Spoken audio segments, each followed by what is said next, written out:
Здравейте, драги зрители! Вие гледате новогодишния епизод на Средно училище Свети Кирил и Методий. С мен, водещата Синем Хаджихасан. И с мен водещият Радостин Кихайов. Нова година е един от най-старите празници в света. Празнуване още в древен Вавилон преди 4000 години. По света има много различни традиции, свързани с празнуването на Нова година. В Испания, например, в полунощ изяждат 12 зърна грозде за 12 щастливи месеца от предстоящата година. В Дания пазят старите и повредени съдове през цялата година, за да може в новогодишната нощ да ги изхвърлят през вратата. Датчаните вярват, че колкото повече съдове счупят, толкова повече добри приятели ще имат. Фойерверките на Нова година съществуват още от древни времена. Смята се, че огънят гони злите сили и демоните. В Белгия децата пишат писма на родителите си и в новогодишната нощ им ги четат на глас. В Германия изсипват разтопено олово в студена вода, за да видят какви форми ще извае съдбата и какво ще им донесе идната година. В Англия, ако първият човек влязъл в къщата на 1 януари е русокос, червенокос или жена, това се смята за лош късмет. Добрия късмет носят тъмнокосите мъже. Какво ще кажеш, дойдеш на гости у нас? Ще си помисля. На 1 януари се взимат важни решения и се поставя ново начало. Най-много американци започват диета на този ден. Замисли за следващата ти диета. Вече се запознахте с някои от традициите на различните държави, а сега нека видим как нашето училище отпразнува Нова година. Вярваш ли в дядо Коледа? Да. А какво иска да ти донесе той? Таблет. А ти вярваш ли в дядо Коледа? Да. Какво иска да ти донесе? Лаптоп. Много му бие. А ти? Да. И какво иска да ти донесе? Аз таблет. Вярваш ли в дядо Коледа? Да. Какъв е най-хубавият подарък, който си получавала? Кукла. Добре. Какъв е най-хубавият подарък, който си получавала? Кола с дистанционно управление. Добре, вярваш ли в дядо Коледа? Да. Добре, благодарим. За бабки да сме въне люта зима. И готови сте? И усмивки. Въне люта зима, сняг до поля си има, а ветреца пее, зимна песен пее. Хоп, хоп, хоп, хоп, хоп, хоп, браво! Зимата покани всички малчугани, хей, дечица малки, хайде на пазалки. Хоп, хоп, хоп, хоп, хоп, хоп, хоп, хоп, хоп. Вечерът варира, с радост се прибира, бабите се кушат, приказките слушат. Хоп, хоп, хоп, хоп, хоп, хоп, хоп, хоп, хоп. Е! Годишните празници. С Коледа, с семейството, да прекараш. А какво очакваш да получиш за Нова година? Подаръци. Какво ще мислиш за годишните празници? Новогодишни празници ги свързвам с това, че съм вкъщи, почивам си, също така семейството ми около мен, празнуваме заедно, весело. Рядко може да се зарежда това. Всъщност новогодишните празници са семейни празници, в които всичките са заедно, те с това са измислени, за да може хората да празнуват и да са щастливи. А какво очакваш да получиш от дядо? Ами, не вярвам в него, но очаквам много здраве, щастие, късмет и благополучие през следващия година. Добре, благодарим. Как ще празнуваш новогодишните празници? С семейството си. А какво би желала за Коледа? Нов телефон. Добре, благодарим. Какво свързваш новогодишните празници? Ами с радост, положителни емоции, веселба, много подаръци и много усмивки. А какво би желала за Нова година? Мисля, че подаръците, които искам, нямат материална стойност и ще ги запася в тайна. Добре, благодарим. С кой ще прекарате коледните празници? С семейството си, с приятели, с които най-добре се чувствам в тяхната компания. Добре, а с какво свързвате коледните празници? Коледните празници свързвам с дядо Коледа, новогодишната елха, много добре украсена, богато, подаръците, които всяка година си разменяме цялото семейство.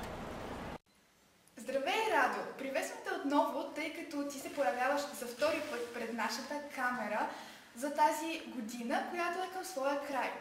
Както всички знаем, ти изпращаш една чудесна 2016 година. Смятаме, че равносметката, която можеш да направиш, е с положителен знак. А каква всъщност е тя? Първо аз да кажа здравейте и благодаря отново за поканата. Значи равносметката, която трябва да направя и мога да направя, определено е положителен знак. Радвам се за избора си, който направих. Септември месец, че смених училището си. Радвам се за всички неща, които ми поднесе тази година, календарна, която е увенчана с много успехи за мен, много литературни конкурси.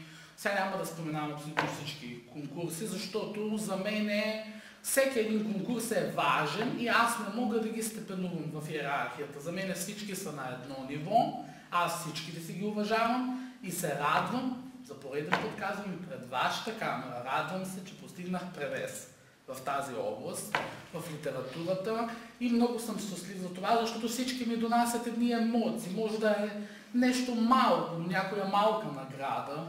За мен не трябва да гледам само материалното, разбира се, това, което съм постигнали. И всичките ми донасят едно такова вътрешно усещане, светоусещане за мечта, за волност. Просто в душата ми се поражда някакво чувство, което е неописуемо и съм щастлив заради това. Интересно, как успяваш с всичките твои начинания да бъдеш винаги актуален, а същевременно и победител? Какво мога да отговоря на този въпрос? Значи сега, за да остане един човек във времето, той трябва да бъде винаги актуален. Абсолютно винаги. Значи таланта не го обсъждам, защото той е в основата на това. Но есето, например, на което аз пиша, давам типичен пример, защото повечето конкурси с есе, аз мога да го облека в различна кутия. За какво говорим? Аз мога да го напиша по един начин, мога да го напиша по друг начин. Затова е много важна и опаковката.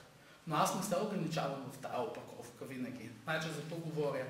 Щастлив съм, защото участвам и в други конкурси, не само по литература, да речем. Ходя на състезания по математика, сега ходих наскоро на състезания по математика. За мен не е важно сега, например, но не че не е важно, но просто не съм си определил за цел сега, например, да съм на първо място в това състезание. Но се радвам това, което постигнах, откъде дойдох тук, в това училище, защото аз се изградих и в тази област, което за мен е много важно. Разбрах, че също в математиката има поезия. И всичко това е благодарение на Весела Коджабашева. Отново казвал съм по всички медии, може да прозвучи малко по-така, но отново казвам благодаря на нея, защото наистина тя е в основата аз да постигна този успех. Съответно, обичам и другите предмети, смятам на олимпиадите, мисля, че споменах в миналото ви интервю да отида, всички олимпиади, отново да видим как се представиме. И това мога да заключа, че аз не се ограничавам в кутия. Защото това е най-важно. За да останеш във времето, трябва да си актуален. И съм разбрал едно. Най-важно е обичта, която ти дават близките и хората, които чувстваш близки за самия теб. Да те подкрепят, да те напътват и да те наставляват. А сега пред нашата камера ти имаш възможност да отправиш едно новогодишно пожелание към всички учители и ученици, дори към някой конкретен или специален човек. Значи, първо пожелавам на абсолютно всички хора, независимо дали са от това училище или въобще от района, да са живи и здрави, най-важното нещо, в сърцата им да има доброта, да бъдат отворени към света, Просто пожелавам им най-важното нещо – здраве, а всичко друго ще си дойде на место, да бъдат щастливи и наистина да се чувстват удовлетворени от своята работа съответно. Пожелавам на моя клас, съответно 11 Б клас, най-добрите, да бъдете винаги така готини, така харизматични, да успявате в абсолютно всички, да се доказваме още и още. Пожелавам нашата класна ръководителка Веселина Коджабашева да е жива и здрава, тя, семейството, абсолютно всички, да се грижат за нас, да се грижи тя за нас и да е винаги така заинтересована и грижовна. И на всички други учители пожелавам също да са живи и здрави и да не престават да работят с хъс, за да може от нас да излезат човеци с главно Ч. Екипът от нашата телевизия ти пожелава весело прекарване на коледните и новогодишните празници и ти благодарим отново. И аз благодаря. Всички да сте живи и здрави. Благодаря за поканата. Здравейте! Училищната телевизия на село Свети Свети Кирил Методий ще проследи тренировката на ФК Палас, като ще се срещнем с техните треньори. Колко години е създаден клубът? Клубът е създаден в 2011 официално регистриран. Но като се избира, е 2009-2010 първата група, с която е от учета предимно от Грозен. Първият нач между Грозен и Смилян. Имаше ли много желащи да се случи в началото? В началото имаше по-малко бяха. Като група около 25 човека, 25 момчета. Като казвам, че имаше една група от село Смилян и от Грозен. Така започнахме. Продължение на интереса постоянно нарастваше. В момента имаме към следващите света са групите. Знаем, че клубът е разделен на отделни възрастови групи. Бихте ли ни разказали малко повече за техните успехи? Да, наистина разделени на 5 формации с мъжки отбор също. Тази година 2016 е изключително успешна за всички формации, тъй като мъжки отбор в момента се намира на първо място в областно първенство. Децата също сме в момента на първо място на класирането в област Смолян. По-младичките деца подготвителна група 2005-2006 са на второ място в зона Пловдив. Преди 4-5 дни имахме турнирането на Френски футбол, който тези преди да показва, че наистина са обещаваща формация и изключително турнира с редица пловдивски отбори. И вече надолу имаме по-младички деца, които са първи, втори и трети клас, те също направят към 20 деца, които са за господин Шерифов. В момента децата са около 120-130 деца. Добре, а сериозно ли се отнасят децата към тренировките? Да, изключително са сериозни децата, затова и ние много често правим родителски срещи с родителите. Някои от тях даже присъстват самите деца.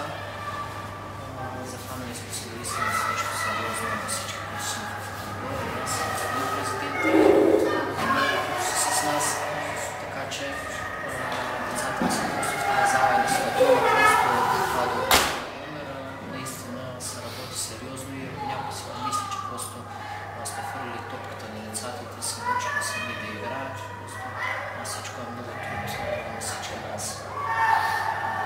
Благодарим. Поредното гостуване на училищната телевизия на село Свети Свети Кирил и Методий е при спортен клуб Ботев 2014 град Рудозем. За съжаление нямаме възможност да наблюдаваме тренировката на момичетата, защото те са в кратка почивка, но ще се срещнем с техния треньор Хайри Чаушев. Господин Чаушев, как се роди идеята да сформирате този клуб? Както в повечето случаи, идеята не е много случайна. До някъде може да се каже, че е случайна. По принцип се занимавам с хокей на трава, но си казах, не може ли да се организира женски футбол тук, както виждате по телевизията.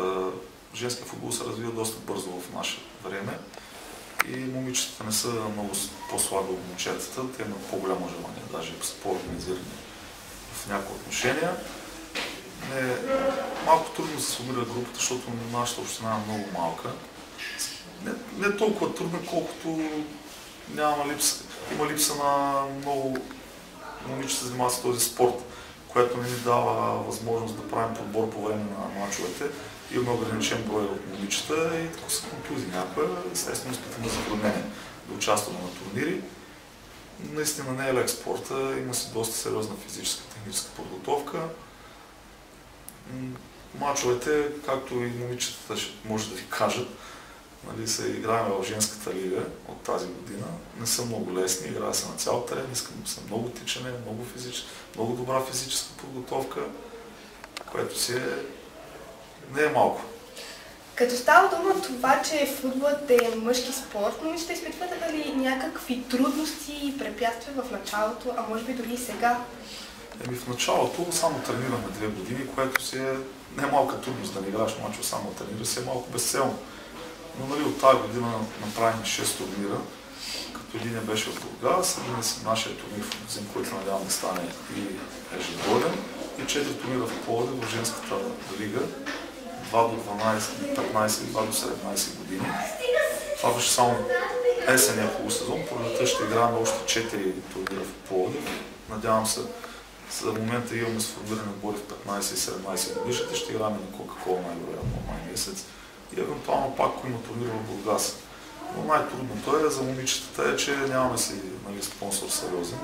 За сега имаме някои хора ни помагат, за което им благодарим, но за бъдеще ще е доста трудно, ама няма да е невъзможно, си мисля аз. Разделени ли са на някакви определени възрастови групи? В женската лига са разделени на 4 възрасти, до 12, до 15, до 17 години и жени. Моята идея е евентуално с тези момичета, защото те ще пораснат един момент, ако мога да направим женски отбор, обаче има 2 причини, които може би няма да ни позволят да го направим това. Едната е финансова, другата е те момичета, като завършат гимназията, ще отидат да учат в висши учебни заведения, което също си е проблем, няма как да тренират. И това са 2 основни причини, поради като ще е трудно да направим женски отбор, но не е невъзможно. Добре, благодарим ви. Моля. Здравейте, уважаеми зрители! Днес училищната телевизия на СУ Свети Кирил и Методий гостува на спортен клуб карате град Рудозем. Днес имаме възможността, както ние, така и вие, да бъдете свидетели на малка част от тяхната тренировка, а междувременно ще се срещнем с техния треньор Здравко Младенов. Господин Младенов, какво представлява каратето? Най-напред, 2-3 думи за клуба. Спортът под карате Рудозем съществува от октомври месец 1990 година. Аз съм го създал, до ден днешен аз го ръководя, тренирам, управлявам и през този дълъг период от време, около 26-7 години, постигнахме много резултати, участваме в национални, международни, европейски първенства и имаме съответно спечелени много титли. Имаме участване, т.е. 5 участия, 5 участници в 3 европейски първенства, 2 бронзови медала и така нататък. Ежегодно участваме в спортна календарна федерация Българска карате Шинкьокушин. Активно участваме. Всяка година дебютират нови деца. Младо поколение имаме. Сами виждате зад нас бройката на децата. Смятам, че има едно развитие, макар и тежките трудните условия, в които живеем. Има развитие. Има ли каратисти с индивидуално изявени успехи? Има, да. Преди години имахме едно момиче, което беше 10 пъти шампионка на България Мирослава Маринова, Антония Башева, бронзова медалистка от Европейско първенство, Деница Младенова, бронзова медалистка от Европейско първенство, над 20 медали от републикански и национални и международни турнири и други деца с отличие.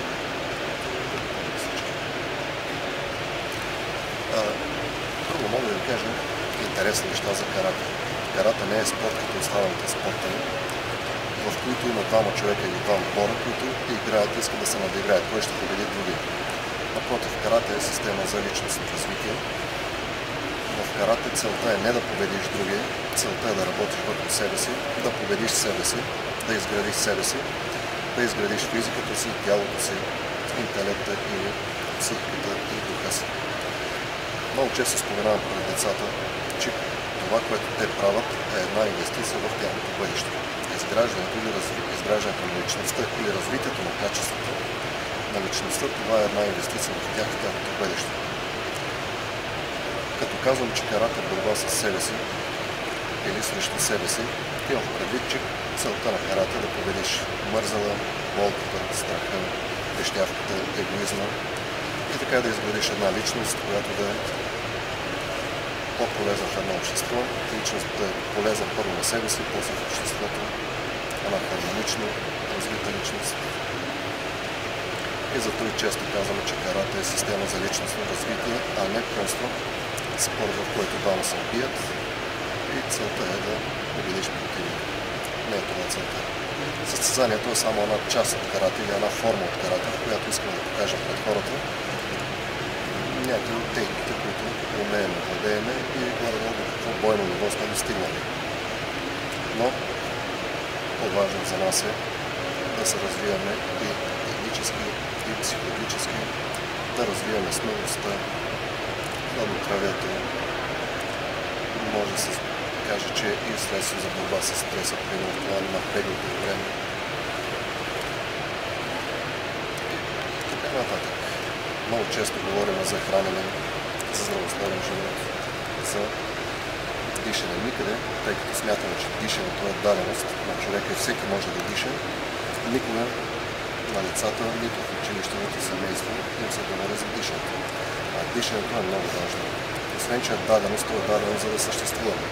Но ако искаме да развиваме и тялото си, и ума си, ние може да използваме дихателни практики, с които да се помогнем за това нещо. Така че дишането е една цяла наука, но дали всеки се замисли за това нещо, дали всеки работи върху това нещо, аз се съмнявам. Зато ние често говорим, практикуваме, обясняваме на децата и в това ежедневие, в което материалистично, в което всеки гледа да има по-лъскав кола, по-скъп телефон, да е по-модерен, честно и така нататък. За нас е по-важно да изградим една личност.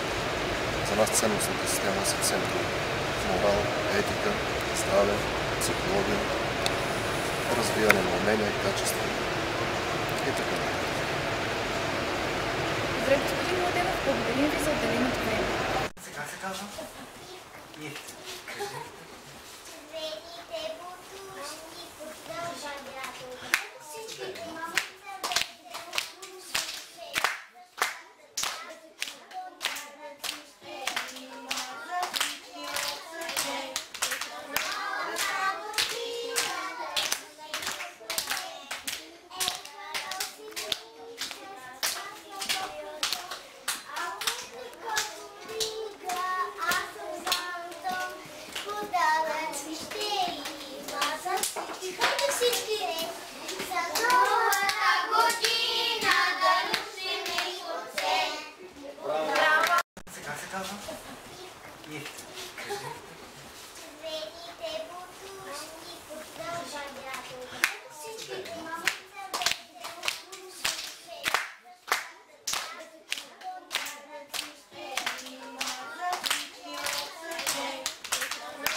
много веселие, приятели.